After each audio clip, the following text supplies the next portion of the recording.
Ladies and gentlemen, our program is about to begin. Please rise for the posting of the colors and the Pledge of Allegiance.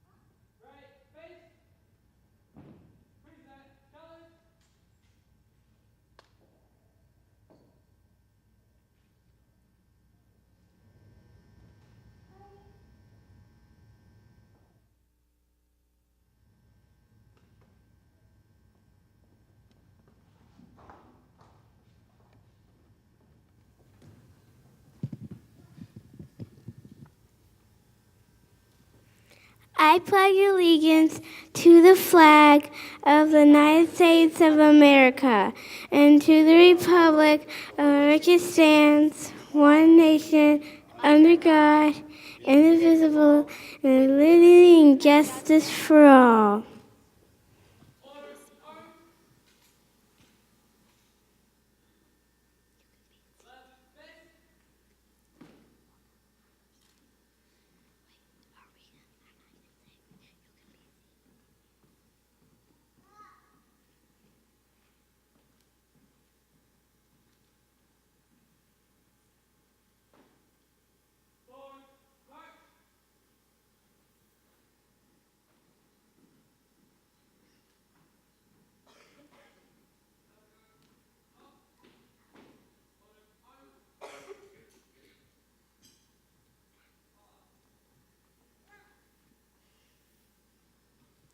Thank you. You may be seated.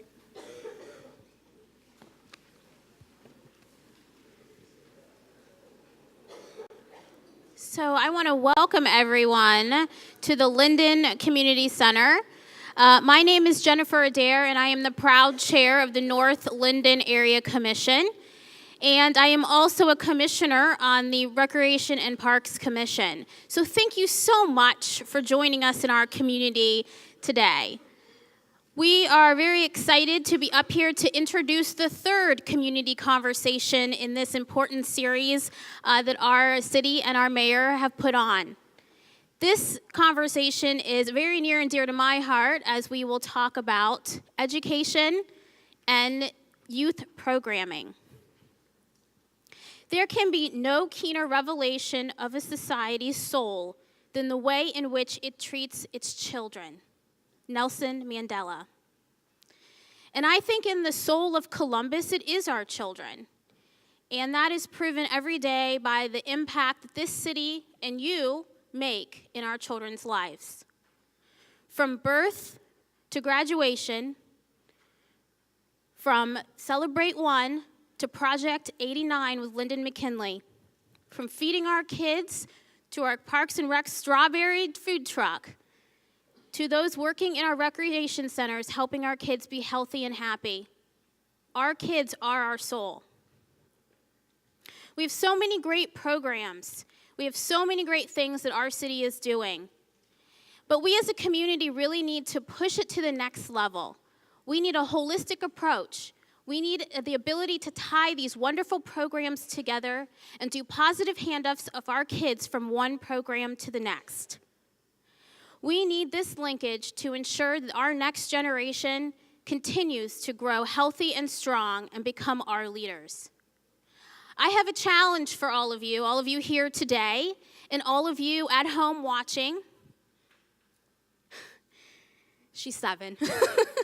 And that is to be a grown-up in a kid's life. To be someone a kid can count on. Participate in one of our programs and activities and be that mentor, be that light, be that grown-up who will come and give our kids the experience they need to be our future leaders.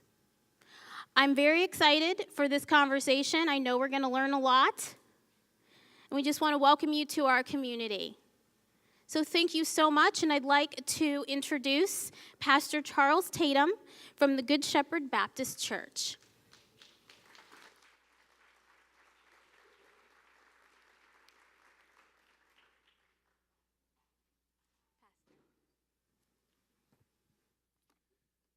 Those who believe, let us pray. Our Father and our God, we come this evening as humbly as we know how. We invoke that your Spirit be in this place. Lord, we pray today for change. Change in the way we view things, oh Lord, and change in the way that our community views themselves. We pray for change today, that those who are in positions of power, Lord, and those of us who are on the front lines might be able to come together and bring about the desired change that is needed for our community. We pray for change today, Lord, that those who look at our area, our community here in the Linden area might look at us through different lenses, Lord, and see us as a group of people, oh Heavenly Father, who are desiring to do better. So now, Lord, please bless everything that may be said and done today, and that in everything we do, you might get glory and we might make you smile. In Jesus' name we pray, amen.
Good evening, everyone.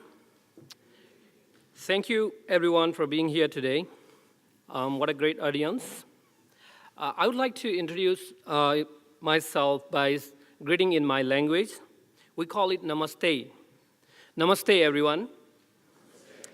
Namaste means, my soul recognizes your soul. I honor the light, love, beauty, truth, and kindness within us. In sharing these things, there is no distance and there is no difference between us. We are same, we are one. Hello, everyone. My name is Sudarshan Pakuril. You can call me Shud. It's a little bit of a long name. I'm a former refugee from Bhutan, and now I'm a Bhutanese American, and Columbus is my home.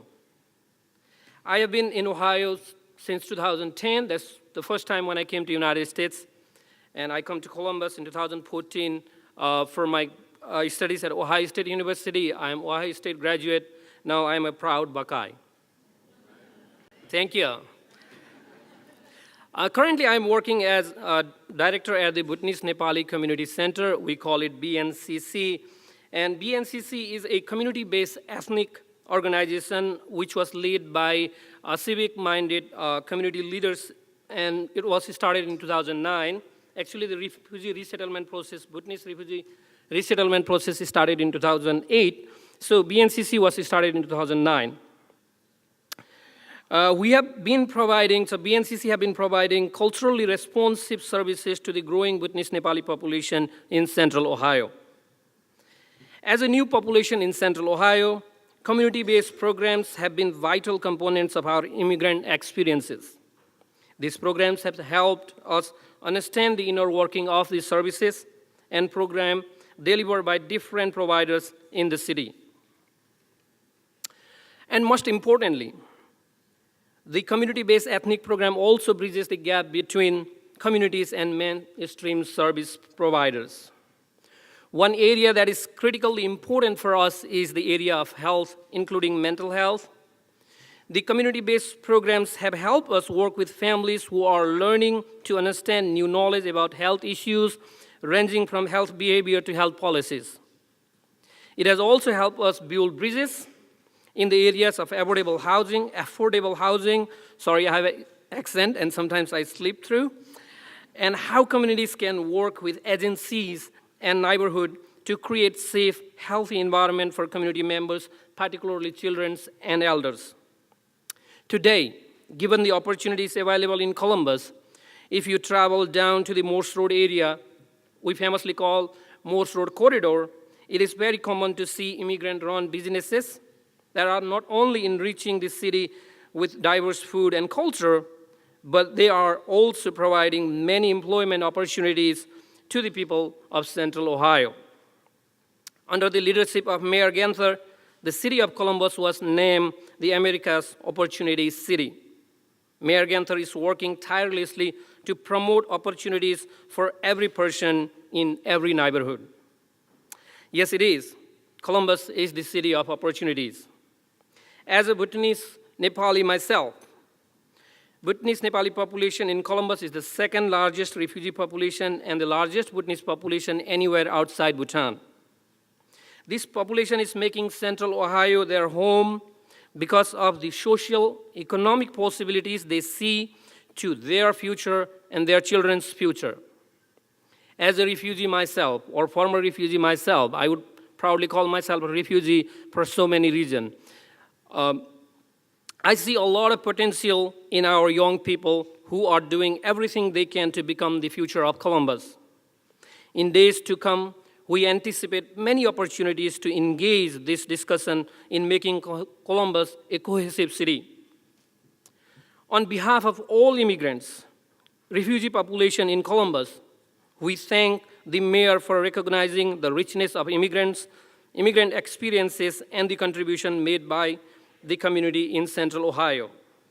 With deepest gratitude and appreciation from all the new American population in Columbus, I would like to present to you Mayor Andrew J. Ginther.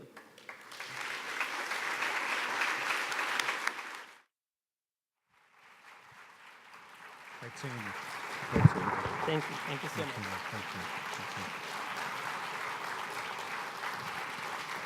Good evening, everybody. Good evening. Thank you, Sudarshan, for that kind introduction, and good evening to everyone here that's joined us.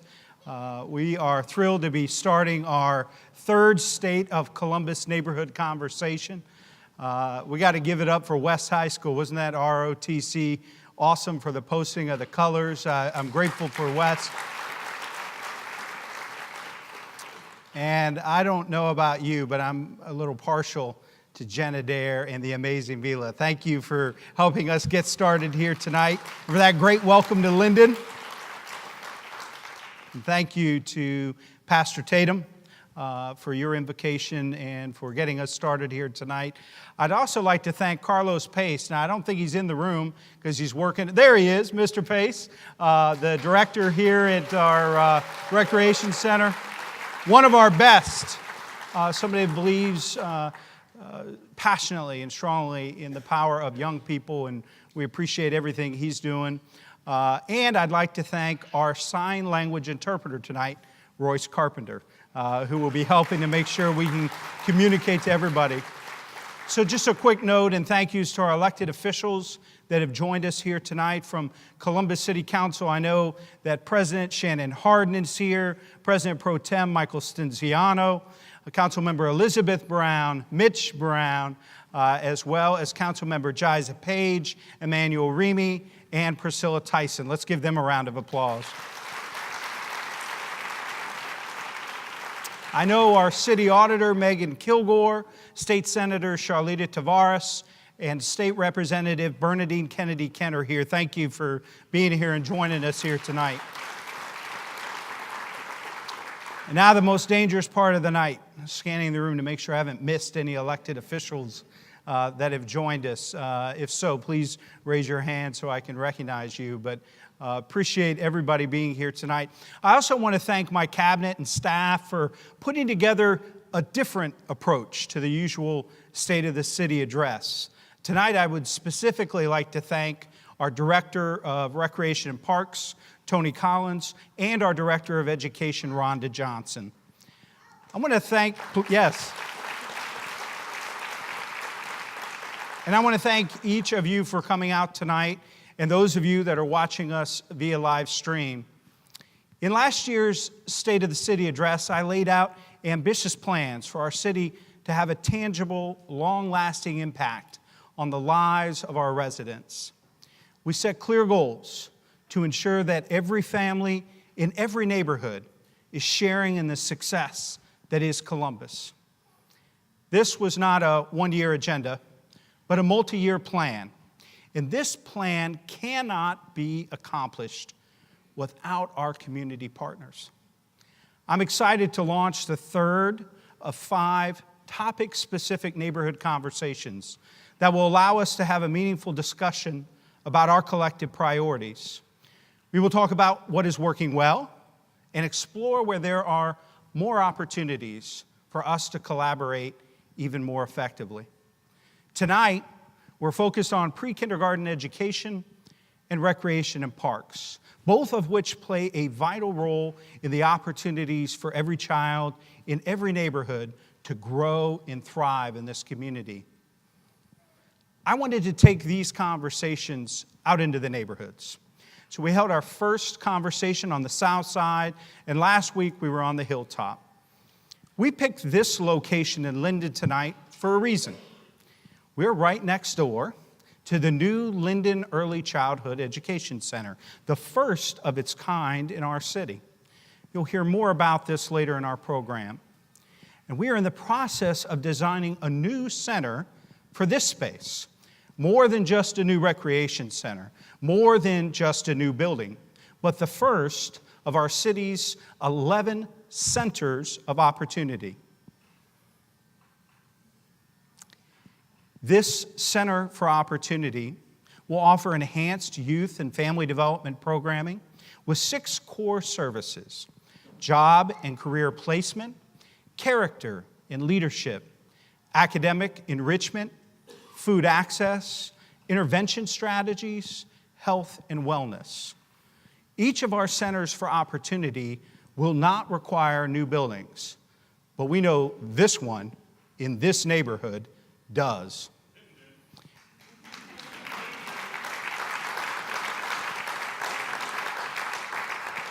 So we've been working with the community to learn more about what they would like to have in this center. Our proposal includes not just a new recreation center, but it will have a gym, library, classrooms, and a demonstration kitchen. But it'll also have a park with walkways, improved tennis and basketball courts, and a playground designed for our youngest citizens. Construction will begin next year, and I know that Linden is pumped about the future. At last week's neighborhood conversation, we talked about getting more of our babies to their first birthdays and beyond through the efforts of the entire community through Celebrate One. So tonight, I want to talk a little bit about the years that follow those first birthdays. 90% of a child's brain development occurs before they are 5 years old. Studies show that children who receive high-quality early childhood education are ready for kindergarten and beyond. Children who receive high-quality pre-K education are better educated, earn more, and are more likely to become homeowners in our neighborhoods. Quality pre-K education is especially beneficial for dual language learners, children of our growing new American population. Pre-K helps in both learning English and in other academics. We want to make high-quality early childhood education available to the 12,000 4-year-olds who live in our city, because we know that doing so will have a dramatic and positive effect on the future of our community. We've made some progress. Through Early Start Columbus, we have worked collaboratively with the state of Ohio, Columbus City Schools, and a network of community-based providers to serve approximately 2,500 Columbus children over the past 4 years. The Early Start Columbus program for pre-K providers has seen increases in literacy and math in students who attend these programs. We know the Hilltop has the lowest rate of children enrolled in high-quality pre-K than anywhere else in the city. So last year, I convened the Hilltop Early Childhood Partnership to explore the challenges and present solutions to help us achieve our goal of doubling the number of children enrolled in high-quality pre-K on the Hilltop by 2020. Jane Leach, the chair of the committee, and one of tonight's panelists will talk more about this work, the committee's recommendations, and our next steps in helping us reach our goal. But you know, success in pre-K must be a multi-pronged approach. We need high-quality centers and teachers prepared to help teach and lead our children. One center that moved from 2 to 3 stars in the state's Step Up to Quality rating system was the Glenwood Center for Early Child Education in Valley View, under the direction of Tina Kroskop. One of the steps they had to take was to increase the number of teachers with a Child Development Associate Certificate. I'm happy to report that one of her teachers, Michelle Bird, who I visited in the classroom last fall, received her Child Development Associate Certificate through an accelerated program between the city and Columbus State Community College. Michelle is one of the 150 teachers who completed the program in 2017. I want to congratulate Tina and Michelle and also offer my thanks to Dr. David Harrison, president of Columbus State Community College. Will you all still please stand so that I can recognize you?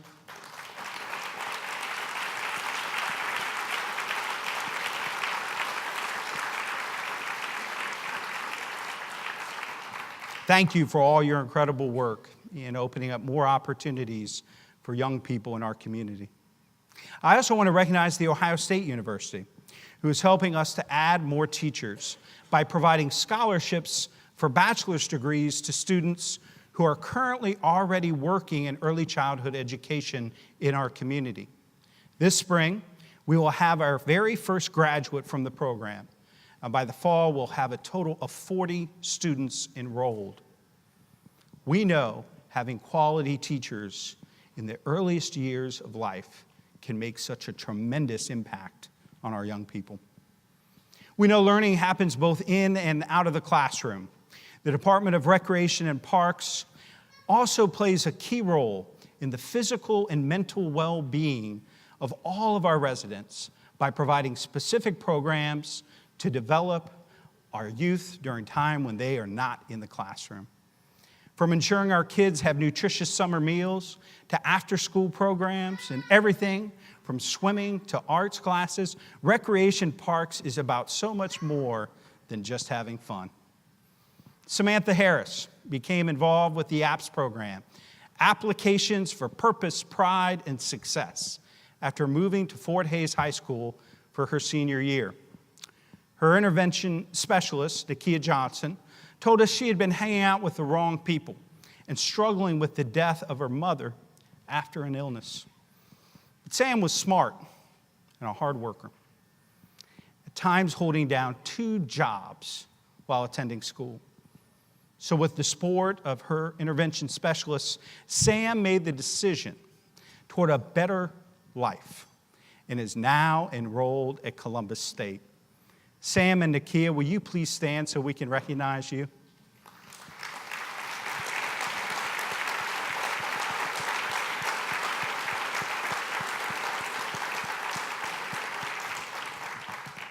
APPS has formed excellent relationships with Columbus City schools, including Linden McKinley, as well as Northland, Beechcroft, Mifflin, Briggs, and West High schools. They work closely with students, counselors, and safety personnel, both during school hours and after-school events, like football and basketball games. A big part of the program is based on making positive decisions, having good attendance, and setting and achieving goals for graduation and beyond, just like Sam. We need partners in all this important work. And tonight you'll hear from people and organizations who are helping us reach our goals. So before I introduce our panelists, I want to tell you a little bit about how this evening will work. So for the next 30 minutes or so, I'm going to ask the panel some questions, and then it's your turn. You should all have a card on your seat. If you have a question, fill out the card, and we'll gather the questions and get to as many as time allows. And if you're watching from home, post your question online. We will likely not get to every question, but if you include your contact information, my team will get back to you with more information and detail. So now let me introduce our esteemed panel. Our first member of the panel, Melissa Anderson-Johnson, who is the center manager at Starting Point Learning Center.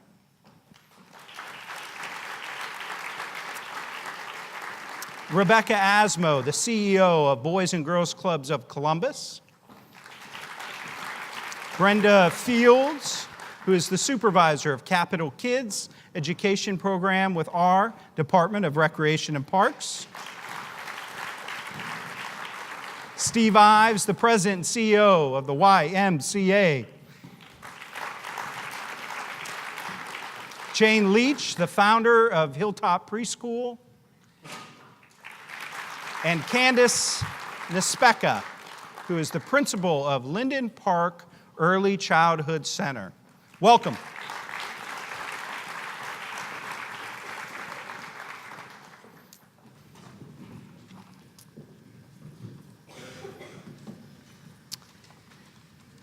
So, at our neighborhood conversation last week, thank you all, by the way, for joining us here tonight and being willing to share with the community some of your insights, particularly into early childhood education and youth programming and the need for additional programming and resources in the community. So we discussed how programs last week, programs like Celebrate One are working to get babies to their first birthdays. We know that successful outcomes in our infant mortality efforts can help to inform our early childhood education initiatives. So when thinking about the first years of a child's life, maybe we'll start with Jane here. Why is the focus on early learning so important? Some folks really focus on kindergarten readiness and don't think about it until that child might be 3 or 4, but talk about why those earliest years are so important as well. I would be happy to answer that question. It's critically important that we invest in the lives of young children, before age of 5, for some of the reasons you mentioned in your opening remarks. In the early years, children's brains develop at a massively fast rate. And it's really important to capitalize on that learning opportunity, the opportunity to support that healthy brain development. Further, when we invest in the lives of young children, we help them realize their full potential, which is critically important to their todays and the rest of their lives, actually.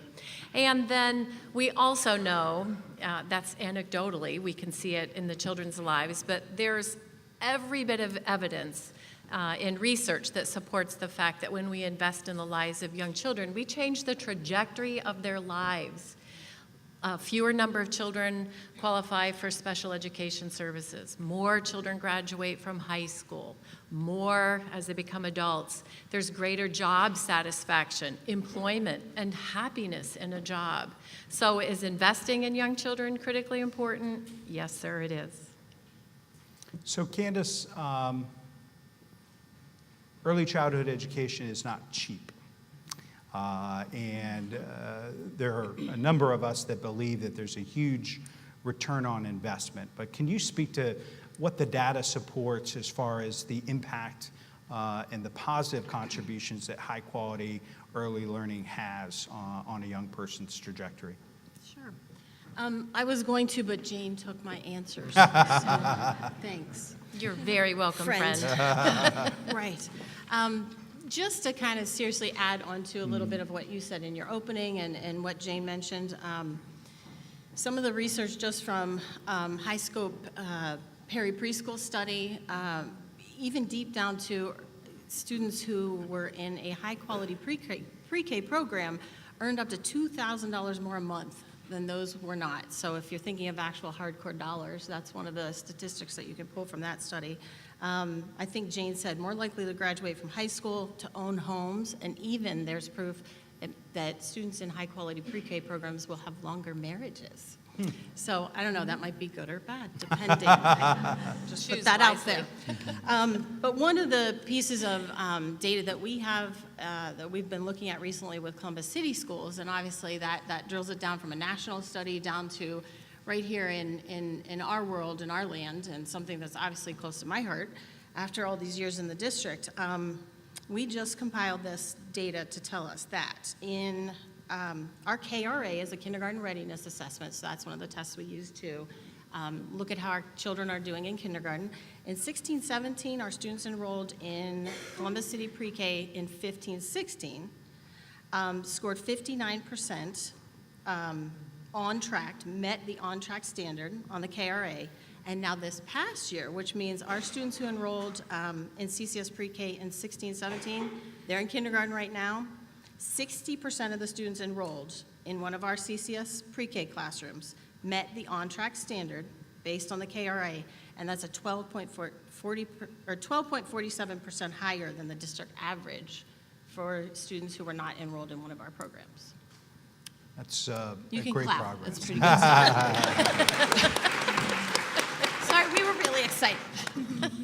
So Melissa, there's a phrase, school starts at 4, but education starts at birth. So we've touched on this a little bit already, but as you think about, the Celebrate One work that we start even pre-birth with expecting mom, higher and better birth outcomes, that transition into those early years when we want kids celebrating first birthdays, striving in those early years of life, and getting ready for kindergarten. Talk about that span from particularly birth to when they show up for preschool. Absolutely. We do know the research that from 0 to 5, most of the brain development happens there, but there's even a larger percentage where from 0 to 3, the brain development is happening more than even up to 5 years old. So knowing that information, we really have to challenge ourselves to think about how we can support early learning programs to help young children from 0 to 3 as well, especially in our most at-risk communities. So in our program, we start from 0 or 6 weeks to 5 years old. And so having that time with them and seeing them even progress into pre-K, you can see their development even higher than starting just at 4. Now, really, the parents and caregivers for that infant are some of the first most important teachers in equipping and working with parents who may have grown up in a different circumstance and situation than you and I might have grown up in. So important. So Rebecca, Brenda, and Steve, talk a little bit about the work of Boys and Girls Club, Capital Kids, the Y, and maybe share a few examples about what you're seeing in your centers and the families that you're working with that really speaks to the importance of early investment in education and development and the work that you're doing with them once they've started school. Okay. So with funding from the Capital Kids program, in part, we operate, actually by the end of this year, we'll have 11 Boys and Girls Clubs in Columbus. So the city has been a very important and long-time investor in a lot of different ways in the services that we provide for kids. So our clubs are open during the school year, Monday through Friday till 8 p.m., and we're open all day during the summer. And we charge our club members $5 per year. And, you know, we're located in many of the neighborhoods. Actually, last week's two of our State of the City conversations have been in Boys and Girls Club spaces. So early learning is so important. Nobody can argue that. What I was excited to see about today's conversation is that it wasn't just early learning isolated, but it was early learning as part of a broader continuum of youth development for young people in our city. So we can invest all the money in the world in early childhood, but then if we just let things drop off and completely ignore our young people, we know that they're going to lose those gains. And so I really appreciate in our city that this is an ecosystem, and we're really working on building an ecosystem. And I think we've got some very interesting things happening. I was just actually at a meeting with Boys and Girls Clubs of America, and they were saying, we're really looking at what you guys are doing in Columbus. Your partnerships with the schools, your partnerships with other organizations, your partnership with the city. It's just really interesting to us, and we want more communities to be like this. But certainly, we couldn't do any of this work without the partnership of the city and all of their entities. Brenda? Mine is with Capital Kids. What is Capital Kids? It's one of the best in the country, okay? I can say that, and I feel proud about that. Capital Kids is an enrichment program that started about 17 years ago. It was started by Mayor Coleman, and thanks to Mayor Ginther, we continue support. We still continue to be a service to the community. We are with the City of Columbus Recreation and Parks Department under Youth and Family Development. We serve grades K through 5. There are 4 sites that are located in the recreation centers: Beatty, Feddersen, Marion Franklin, and Sullivan Gardens. Our motto is, learning doesn't end when the school bell rings. Participants are involved in structured activities from the time they get there until the time they leave. Those structured activities are after school and during summer camp. I call it tricking the kids into learning because they're having fun and they don't even know they're learning. That's what's fun about it. Our primary model and focus is education through academic assistance, that's homework help, tutoring, reading, and research. Enrichment activities such as Girl Scouts, cooking, YES program, and more and more and more. Prevention units such as anger management, bullying, and really one of the scariest things that today we're facing at young kids is mental health issues. We have recreation and socialization, and one of the benefits of being in the recreation centers, they can learn and play in the same place. Strong family involvement, and I have to piggyback on what the people are saying, is that we talk about education and starting at a young age, but if your parents are not involved, that's where it starts. Learning begins at home. And that's what I see when I am working with the kids, is that if your parent was involved, when you started learning, they are behind already when we start in kindergarten. So we see a lot of that. Strong family involvement as getting the parents involved. We need you. Your kids need you more than anything else. Your presence makes a difference. Nutritious snacks. We feed them snacks, but we also cook them meals all the time. Life skills. Life skills talks about life. Anything that happens in life, we talk about it at our centers. Death and dying, bullying, self-esteem, believing in oneself, loving oneself, saying I love you, and the kid don't look at you like. Life skills says love does really matter, and it's all about making a difference in a kid's life at Capital Kids. Thank you. Steve? So at the YMCA, we do have a couple of gyms and some swimming pools, but primarily when it comes to youth development work and early childhood development, we know that there's a few core principles, and these are at the foundation of everything we do. First is compassionate love. We know that young people need to know that they are loved and loved unconditionally, period. And so whatever we do, if that shows up in the middle of it, we feel like we've been successful. We also know that young people need to learn what it means to be an achiever. So achievement is a core principle of the work that we do too. So young people overcoming obstacles, learning new things, understanding that they can achieve is a great foundation of their development. We also know that relationships matter.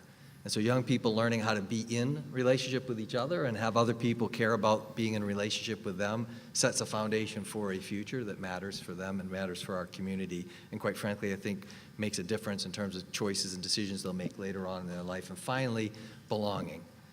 So with compassionate love at the foundation, the other things in the middle, and at the end, young people knowing they belong somewhere. So the membership model of the Y, you get a card, you belong. That matters. But you also, people are there that care about you and going to show up for you. So all of this shows up in the ways you would imagine.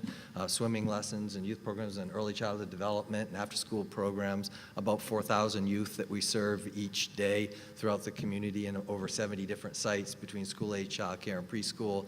It's a lot. And so we try to get our hands around the fact that, okay, that might mean something. What matters most is what happens for those young people while they're with us. So we focus on those core outcomes, if you will, for what happens for young people and as they experience each other and us in our programs. Thank you. Yeah. So here we are right next door to the Linden Early Childhood Center. Great, first of the kind center here in Columbus.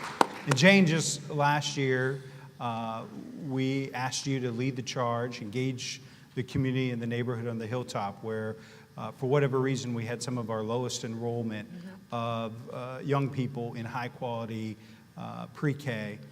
What did we learn? Does it make sense to take the model here and having, in partnership with the school district, other providers, the city, it's a place where professional development takes place and other great work and engagement with parents. It really has become a community center, particularly for parents with young children. What have we learned from the Hilltop Early Childhood Partnership? Talk to us about that process and the recommendations and where we go from here. I'd like to give a shout out to those. I see many of my friends that became very good friends as we lived together for a year with this partnership study. So could you please stand up and we could just recognize the service that you gave, not only to the Hilltop, but to the city. So if the Hilltop Early Childhood Partnership team members would please stand up. Join me in giving them a round of applause as thanks.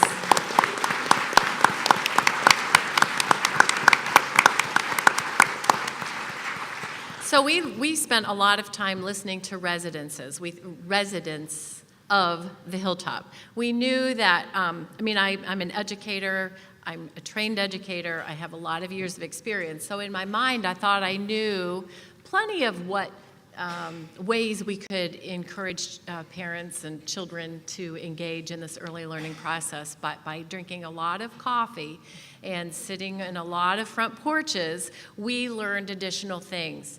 And there are many ways to reach our children. But I think we have to acknowledge that there are barriers to our children becoming enrolled in quality, in preschool, in high quality preschool. And I think we need to address those because that then puts a framework around our discussions. And I think it's easiest And they're two simple words, but they're quite profound in their influence and what keeps our children from early learning, and that is life stressors. And by that I mean earning a living wage. I mean enjoying stable housing. I mean having access to quality health care. Those things are critical to a child's well-being. We've heard talk about loving and belonging and caring. Those things add dimensions, important foundational pieces into a youngster's life. I may live in a neighborhood and want to send my child to preschool, but I don't even know where it is. And I don't know how to find out where that is. And I might find out that it's next door. Hoo-hoo, that would be great. But it might be a distance, which brings up another life stressor, transportation. Access to reliable transportation is a barrier to enrolling our children in programs that will change their lives. Culture. Culture is a big deal. We've talked about the melting pot that Columbus is, and I mean nothing disparaging about this remark, but some cultures, it's customary to send your child away from your home to go to someone else to hang around all day and play and learn and be nurtured and grown.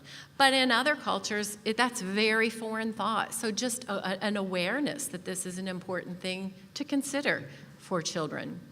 And then the one that was the most prominent point that we learned from our Hilltop study is that of safety. Safety. When you consider the statistics, and Sure. I applaud you, we applaud you for your trying to get ahead of this challenge in our community. But your most prized possession is your child. And when there's not good things happening on the street, the last thing you want to do is send them out the door to go to a school. So it's a multifaceted, very important discussion we have to have as a community to really confront those life stressors and then collaborate with our partners to address them to bring about the greater good. So Candace, what have you learned already at the Linden Pre-K Center? You all are at capacity, I think, continuing to grow. The demand is there. What have you learned from working with and serving the families of Linden? I think the most important thing I can tell you is that I spent 16 years as a principal on the south side of Columbus. And until that moment when I realized this was something I might really be interested in and had talked to colleagues, that's where I saw myself in my career. I've been with the district 23 years, and I had been 16 years on the south side. And I thought, oh my gosh, I have relationships. I've built all these friendships with people and auntie and bubby, and you just call and grandma comes and Nana and whoever. And I thought, wow, I don't know anyone. I can't begin to tell you, and I'm going to get weirdly like teary, but the people around our school adopted us, took ownership of our building, the safety of our building, the safety of our staff and our kids. I mean, we have people call us and say, hey, the top to your sandbox blew over on Saturday. I brought it over. I'll run it over on Monday when you guys get back in, because you're a caring community. And I really feel like it was very easy to come into the community and really feel like just good people in a good place. And it's very nice to be here. So I do appreciate the opportunity. It's been great. Great.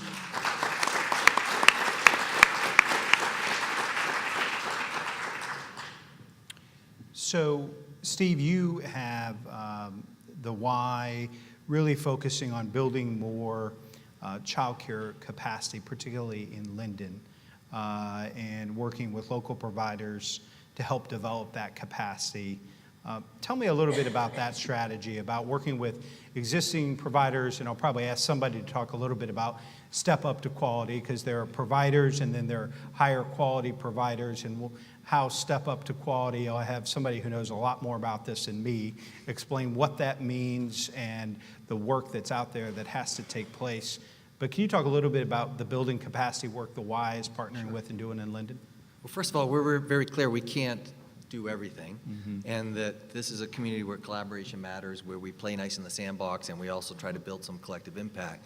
And so as we started imagining how we would engage in addressing the issues of early childhood education in the Linden area, we recognized that there are a lot of existing providers, some of them in a home, some of them in centers, and likewise. And we thought the best contribution we could make would be to work through some other partners with some funding that we were fortunate enough to receive through Battelle, to be able to make a significant investment into their ability to be able to get to the levels of star rating so that they can get a higher rate of billing for their kids that they're serving to become more sustainable. So we thought, here's a way that we can use what we know, what we do well in our own centers, translate it to others, and be supportive and additive to what is already happening and not need to be duplicative in any way. So it's been fun to head down that path. We've had a number of teachers that we've helped get the certification training and get elevated to a different level. Our friends at Action for Children have been wonderful partners in bringing their expertise to the table through our partnership to help make that happen. And our staff that have been boots on the ground in the Linden area have done a great job of creating relationships and this trust to let the Y in. We're only here to help. We're not here to take anything away from you. We're here to help you be more successful, because the best thing that can happen for us is the existing businesses that are here continue to thrive for the good of the community, but also for the local connection that happens with young people and the citizens that are here serving them. So has the Y always been involved in this child care and capacity building space? I mean, I know I continue to hear from families out there what great need there is for high quality, affordable child care for working parents, but also the impact we know it has on the lives of young people. I think we've been involved in it for a long time, but our one approach has been to build more centers or add capacity and do it, because that's just what we've known. So this is a new foray for us, which we're very excited about, and we're learning a lot about what it means to become part of a community, not to be leading from the front, but to be supporting and leading from the middle. And I think it's a great step in the right direction for our organization to make sure that the assets, the people assets, the capacity we have in technological expertise, and also our brand presence and resources we can get from others, to put them to use with and through others to build them up. So that is a newish thing for us, and we're very proud of it, and happy that the community has welcomed us and embraced us and provided us with the opportunity to be a part of the solution along with everybody else. So who wants to take a crack at Step Up to Quality and talking a little bit about that? I'm happy to. Yeah. I think we all could. Yeah. So chime in, team, all right? I'll get us started. Folks who may have heard about it or know So I'll explain a the little bit impact. about what it is Yeah. and then why not everybody has it. How about that? Yeah. That might be helpful. So in the state of Ohio, Mayor Ginther indicated that we have a Step Up to Quality rating system, and there's stars. You're a 0 star, 1 star, 2 star, up to 5 star school or center. And each of those stars carry with them standards that have to be attained to then be awarded the star for your school. These standards exceed licensing regulations and requirements. So you do what you have to do to become licensed, and then you start ratcheting it up, okay? And each star that you shoot for the stars, I knew she'd laugh. I could count on one. Carry with them more standards. And these standards are not just made up. They are based in national research that says if you do these things, you improve the outcomes for your children. All right? So there's the star thing, which sounds like, well, why wouldn't we all go get stars? And we all have the heart to do it. I think that's important to acknowledge. We all want stars. But with the attainment of stars come challenges. And I'm going to explain the first one. I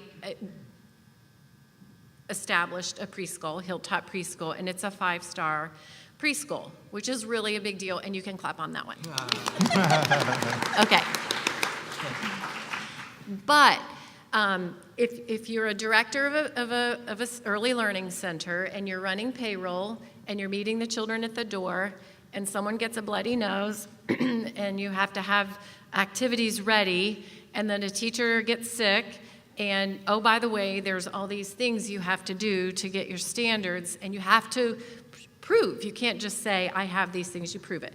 So For instance, at Hilltop Preschool, a 5-star high-quality learning center, I am not exaggerating, I'm being quite truthful. The stack of paperwork, documentation that we turned in to prove that we were a 5-star school is this high. I am not exaggerating. It's a big deal to have 5 stars by your name, and you can't just say, I want it. You got to work hard for it. So if you're in a small place and you're running the show and you have to do this other stuff, that's cumbersome. So the paperwork is onerous, and that gets in the way of some centers becoming star quality rated.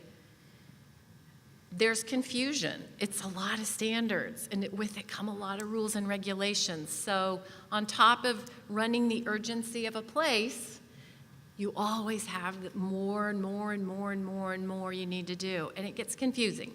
Bright people, it gets confusing. And then the third thing that we really need, I'm sorry, I will give up the mic, but the third thing that I think it's really important to note is with the star ranking system comes monetary challenges. It costs money because you have to have certain curriculum. Our curriculum requires materials. You want to have family engagement. We talked about the importance of that. That's got to be part of your program if you want to be a 5-star school.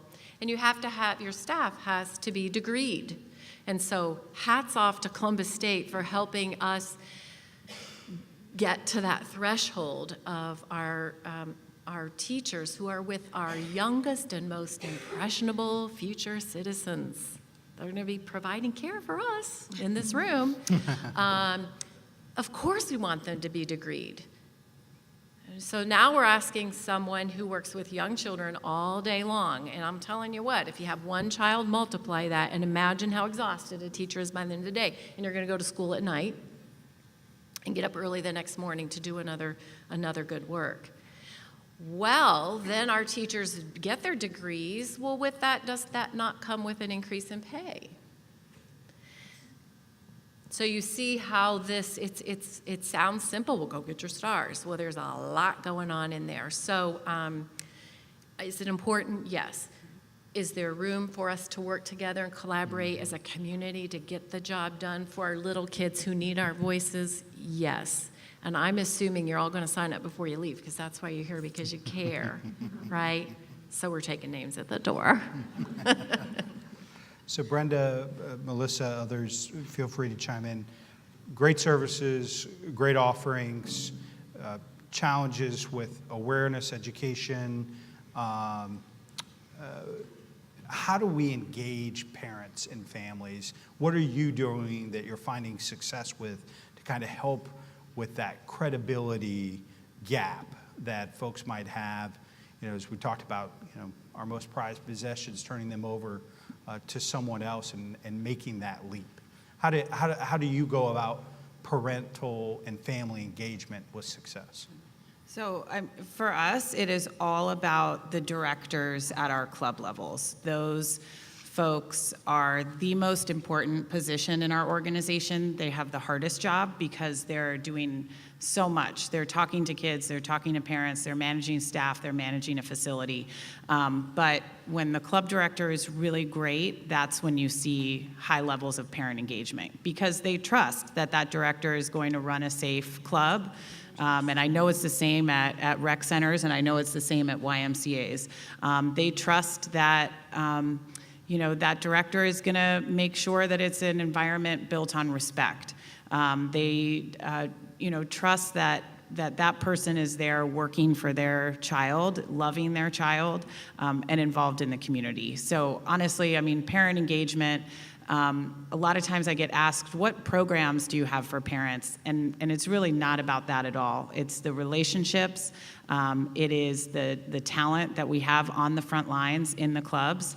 And that's what builds parent engagement. And then at the end of the day, that's what makes parents feel comfortable allowing their kids to go to the clubs. 65% of our club members, and we serve just under 6,000 youth here in Columbus each year, 65% of them say that the club is where they feel safest in their community. And so we're really proud of that, but we also have a responsibility and we have an opportunity to make sure that we are helping to cultivate more spaces like that throughout our community. Melissa? I would have to say, with Starting Point, my grandparents actually opened up the building. My grandfather laid the bricks at the school. And I grew up next door in a little house to the school. So I was seeing it every day. I walked to school, to the high school down the street. And so it's been really important for us to maintain that relationship in our community. We're really close to our families in our community, and they know that. We take part in the Civic Association of South Marion Franklin Civic Association. We partner with the Recs and Parks down the street from us. And so really being there with the parents, word of mouth, we are seeing our children that attended the school bring their children back because they remember being there and what a culture we have as far as making it a school family. That's actually what we call it, it's the Starting Point School Family. And we do everything we can to build our school family and also extend that to others. We want everybody to be a part of the family. And so even when it comes to a lot of, I think somebody mentioned that a lot of our families may want their child to stay home with grandma. So we invite grandma in. We encourage her to bring, come in so when they get used to it, then they know, okay, I can drop them off for preschool and then go home and then come back and get them.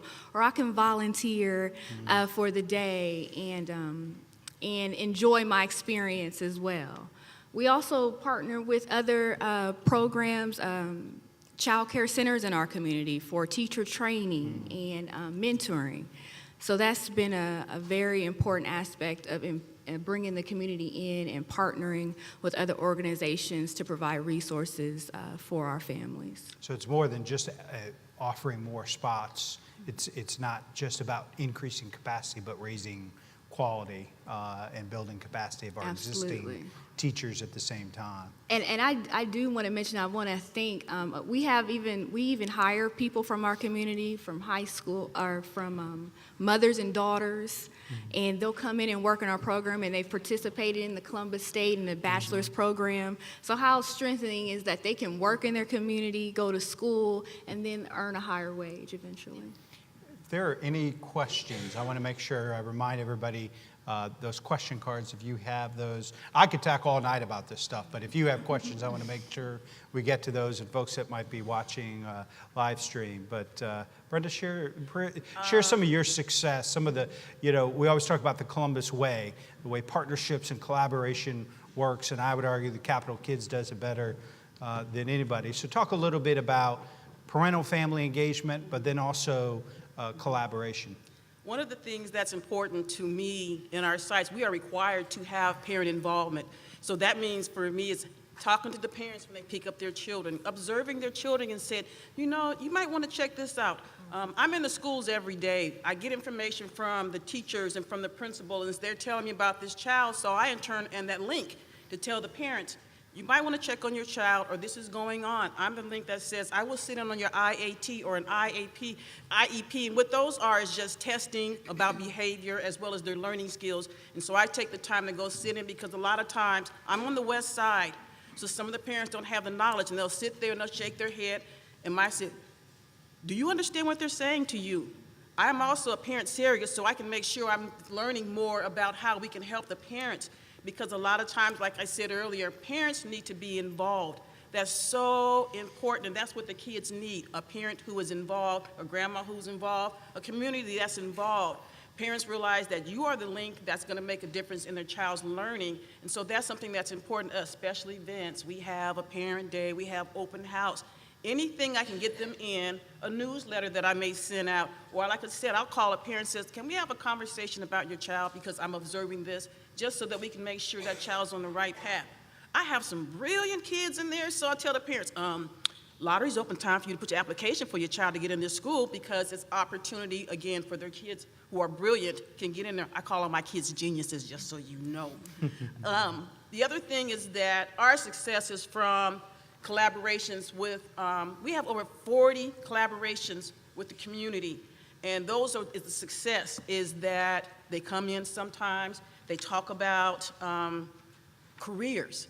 They come in, they talk about opportunities. They come in and they instill good things. After Capital Kids, which is K through 5, there's a middle school program called City Leaders for middle school kids from 6 to 8. That happens for about 9 months out of the year. The applications usually come out in June or July, kind of like FYI, that for kids to do that experience, and they get to know the city leaders. They get to know the people in the community of Columbus. So that's what's really important. But the successful way that I will tell you is the greatest blessing is they come back. Oh my goodness, they come back and they come back. The kids, the participants, the parents, the grandparents. I am now taking some of the kids of the Capital Kids.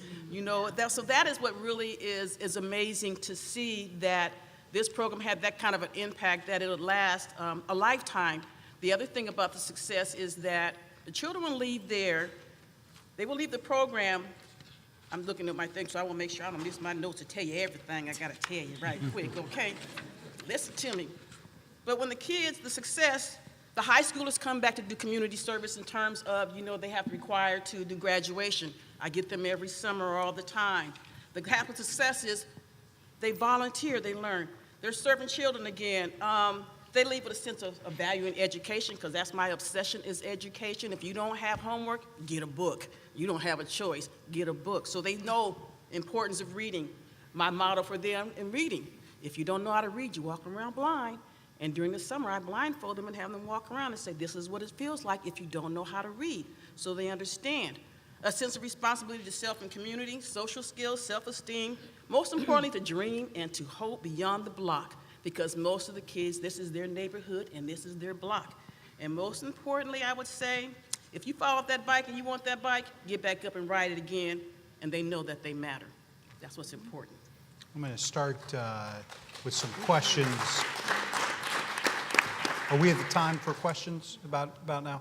But I want Steve and Rebecca to give some thoughts specifically to what's working in the after-school and summer camp space. And by summer camp, I think you know what I mean, you know, summer programming, and what could we be doing better? What are some successes in this community? You said 11 centers, I think, Rebecca. My guess is you probably needed in 100. So what's the future of after-school and summer look like in this community? But I want to get to, so be thinking about that. Okay. But our first question is from Facebook Live from Christy. I think it's Nikki's. What would you envision partnerships with OSU to be, such as the Schoenbaum Family Center? I'm not sure if she's an OSU employee and want to get them on the hook, or offering up President Drake and the rest of the family. I know we talked a little bit about some of the partnerships, the pipeline partnership that we're working with Ohio State on. But are there other resources that you can think of that the Ohio State University could bring both in early childhood and for youth development? I could say that at Hilltop, I will say, at Hilltop Preschool, we invite students from the Ohio State University to our school for many reasons. We are a safe haven in a pretty challenging neighborhood. And most of my children far exceed the federal levels of poverty. And I want to open the eyes. I want to give the opportunity for students, undergraduate and graduate students, to come and taste and see that people are people are people. That we all have hearts, we all have dreams, and it doesn't matter where we fall out on this whole socioeconomic scale. And so I want to give that gift to them, but it makes us better too, because they bring their skills and their experiences into our world, and we all are sharper at the end of the day. We invite graduate students, actually. They work in our school. One of the innovative things we're doing is we're trying to improve the literacy rate of our children, And we have graduate students in the speech, language, and hearing clinic come and work with our students on their literacy skills through speech. So it's really kind of innovative, and we're finding that it's working. So we're doing some research with our children, with our families, and with the Research Institute to try to create other pathways to help our children be successful and influence future generations and other institutions of higher learning. So that's a way.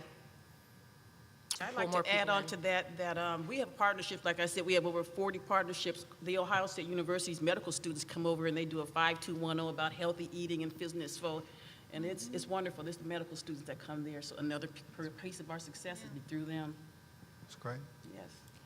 I'm sorry. Oh, I'm sorry. Go ahead, Melissa. I partner with Ohio State, and they do an amazing job. I feel like their teacher training, their resources, we're able to benefit from them in our community. I will say maybe a little bit more of the arts and technology. If their students want to come over and help out with that, I think that would be amazing. So I do think it's important, you know, we're talking about Ohio State, and that's obviously a very large institution, but we have a great ecosystem of higher education in this community that has to be called out. And so from, you know, employees that we have, we really look to Columbus State, to Capital, to Otterbein, to Ohio State, you know, to all of those institutions to, you know, hire young people and more experienced professionals to work with us. Volunteerism is really critical. And I would say almost every single week we have club kids going to college campuses for different kinds of experiences.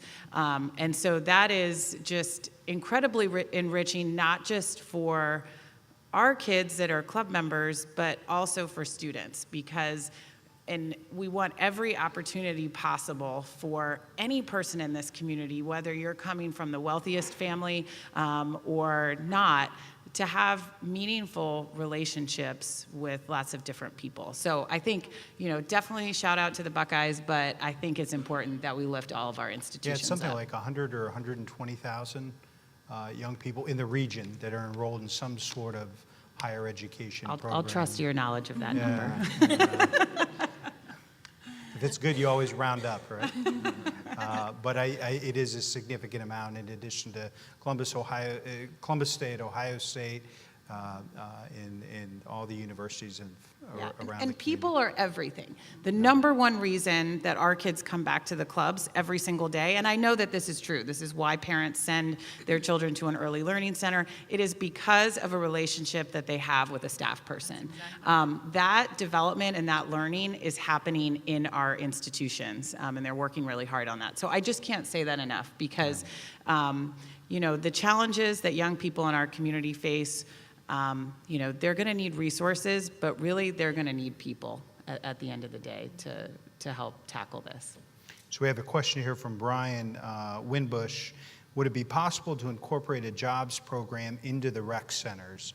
I know that we collectively as a community made probably our largest summer youth employment effort last year in partnership with the county, the city, all the other partners of the community. We have a pretty robust jobs program that I'll follow up with Brian on and have Director Collins talk a little bit about that. But talk about why summer youth employment is so important, not just for kids to make a little bit of money, although that's important. What else summer youth employment does, you know, at the Y and the We Boys need and help. Girls. Yeah. We need, you know, young people who are ambitious and want to learn, who want to help provide the services we provide. So we ramp up our workforce every summer, and what better way to do it than with young people who are having their first job experience. We believe at the Y that if we can provide a young person with their first work experience, and it's a positive one, and they learn some of those basic skills about showing up on time and accountability and self-awareness and self-control, all those things that help all of us be better citizens and better workforce members, I think it's a huge, huge impact for us. Well, and you know, the rec centers are, and Director Collins are, I think, are one of our largest summer youth employment providers in the community. We work in partnership with them. I know we were employing 200 teens this summer. A job is probably the best youth development tool for a teen. But we also have some, we've seen in Columbus, but also throughout our state, youth employment rates just plummet. So even though we're seeing really good employment in our community and throughout the state, we are not employing teens as much. But I will say, anytime you talk to a rec center, anytime you talk to a I know every summer we're employing dozens of youth, not just young adults, but teens in our centers. And so, I would say that is happening today, but we need a lot more entities in the city, but also in the private sector and in the nonprofit sector to be willing to open their doors to employ teens. Because, we can't employ every single young person in this community, but there's a lot of for-profit companies that can. So in terms of citizens really helping to boost youth employment, I think it is going to be challenging the private sector, to do more, because I hear a lot from private sector people, oh, we can't find youth that are qualified. Well, in a lot of ways, we're going to have to just take the risk, open our doors, and really teach young people and bring them along the way. It can't all happen in a classroom, and it can't all happen in school buildings. We have to do it together. Another question here from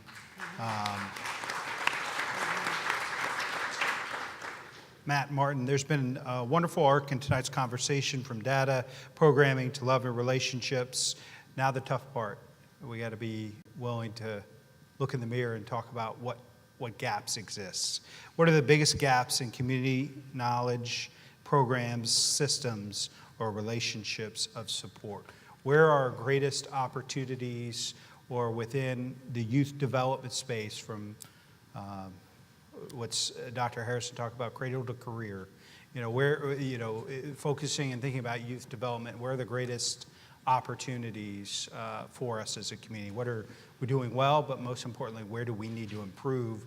And where are other cities ahead on youth development? So do you want, sorry, I feel like I've just talked a lot, but I'll take a break. Where we have some opportunities and some gaps, in my view, in a few areas. First is scale. So we have a lot of great programs in this community, but we're not reaching the scale that we need to get to a tipping point for impact. I would also say teens, and I think some of this has to do with the public funding landscape. There's a lot more dollars available for elementary school age kids, or even up through age 12 or 13. That really dives off a cliff when you start to talk about middle school and high school age kids. Our population in Franklin County is going to grow by 35% over the next 10 years. So we really need to be thinking about how are we just providing more real estate for teens, in public spaces, in private spaces, and in the nonprofit sector. So that's where I think we probably have the biggest gaps. There are some communities, what's interesting in the youth development landscape, that are getting to some scale. Milwaukee, for example, is providing a Boys and Girls Club experience to every single student in their public city schools. Where I do think, though, I don't think any community has really tackled scale combined with impact. And that's what I think is our greatest opportunity as a community moving forward. And I love that leaders in this city, the public sector, the private sector, the nonprofit sector, I feel like, especially over the last 2 or 3 years, are really starting to come from a place of yes, when we're thinking about how do we not just have great programs that work, but then how do we scale them? And if we take that question and go to the early learning platform, we do a great job in the city of Columbus in coming alongside families and with Celebrate One. And we have children, that 46% rate of improvement was astonishing. That's such a high percentage of growth. And then we have 2-year-olds and 3-year-olds, and then we pick them up again when they're 4. So I think there's a gap in the care that we provide, or the services that we provide to our 2 and 3-year-old children. And we've talked about the value of relationships. I would love to see, or I would propose that we consider taking those rich relationships that have been established in those home visits and connecting with a new mom, a new family, and not ending it, but somehow keeping that going so that we can build on those solid relationships and that trust that's been established to grow those children and give them more opportunities. And then we can't overlook the whole funding part because all of this is expensive. So there's a revenue stream that somehow. Which gets to both John and Brian's that. question about the future of pre-K in Columbus City Schools. Will the Hilltop pre-K model be successful districts citywide? What can we do to support a pre-K in our community? And then John Ehler's question, investment in early childhood education soars. Early childhood teachers often earn the least. Exactly. How can we address this dilemma? 2 minutes or less. Pay them more. Pray more. Yes, honestly. That's an amazing thing to think about. We just spent how long talking and looking at statistics, and I know, just like my colleagues, we look at the research and we're pouring into studies, and we're talking about how important it is, but yet these are our professionals that are paid the least. So it's absolutely, I don't have a good answer because I know the reality of finances and how we're strapped, but we really have to get to the point where we put the money where our mouth is if we're talking about how important it is and the benefits and those early years and the formative time from 0 to 5. We need to really match that up with, if we say it's important, then we need to show that it's important and have people value that. And the reality is financial, stability is important. So one final question that Pastor Tatum asked, and feel free to chime in there. Or Steve, it looked like you wanted to offer something up on the last two questions. We talked a little bit about this, but probably across the board, from Melissa's work with early childhood and Candace to Rebecca, Brenda, and Steve in youth development for older kids. How do we get young parents, those younger parents in our community, to understand the importance of them working with their children in the home? And so maybe before they might end up at one of our centers from their earliest days, but also throughout when they're not at the centers and evenings and weekends, those types of things. I know we talked a little bit about it, but any other thoughts for Pastor Tatum? I was going to say, with our young parents, they don't understand because it's like parents having children again. So that puts you in a whole different place, and it's explaining to them the value because they don't understand it. They're still growing themselves. They haven't attained all the life skills. Teaching them and making them understand the importance of involvement. Involvement is free. Your child's education will continue on and on. It starts at home, and education is not by a teacher. Everyone can teach someone. It's helping them understand the difference they can make in their child. And that's what I think is just we in the village. We are the village. We are the mentors. We are the people that need to take care of them and help them out. A lot of times, not my child, not my problem. And we turn our backs. The village needs to come back together to help each other because our society is in a whole lot of trouble and our babies need help. And every one of you are the ones that's going to make a difference in how they are growing. They really are. Melissa? I would have to say we can all agree that there's plenty of information and research about why a parent should be involved. But I think when we're talking to younger families, we're not communicating their language. So we really have to find a way where we are talking to them the way they understand. We have to get on their level. We have to reach them through sources such as social media. We have to take different approaches that may not be your typical ways of getting them the information. Many of our parents don't really know what Step Up to Quality is. And the ones that it affects the most because we're not speaking their language. So I think that's an important thing that we need to look at and challenge ourselves to communicate to them, know our audience. Steve, I cut you off. I want to give you the last word before I close this out. Well, I just wanted to lay on the sword in terms of this whole issue of pay with people. We haven't solved that yet, and it troubles me. If there are things that I lose sleep over, this is one of them. The fact that we've not solved that as our institution, I don't think we've solved that as a community. The bottom line is that until we get a conscience collectively, until we figure out how to pool our resources collectively to be able to figure this thing out and work less independently and more as a collaborative around this, it's probably going to be a conversation we'll have 5 or 10 years or 20 years from now. In the meantime, young people are being served by people who have huge hearts but can't stay there very long, and so there's huge turnover. And it takes all this attention away from us as providers and operators in working with youth to find the next person or train up the next person.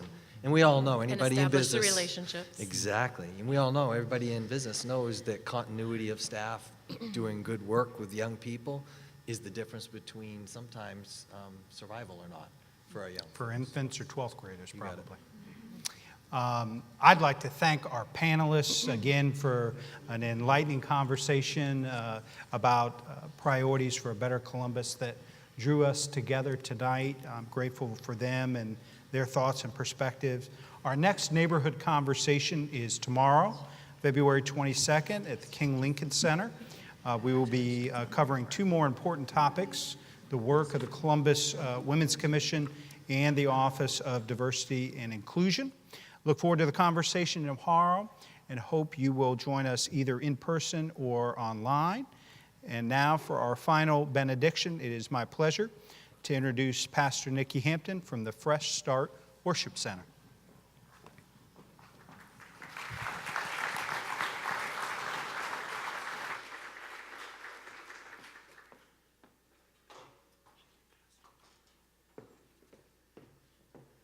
Wow, can we give another round of applause for Mayor Ginther, for our panel, all of the presenters? Yeah, let's give it up. This has been an awesome evening of another amazing conversation. I know tomorrow's will be amazing as well.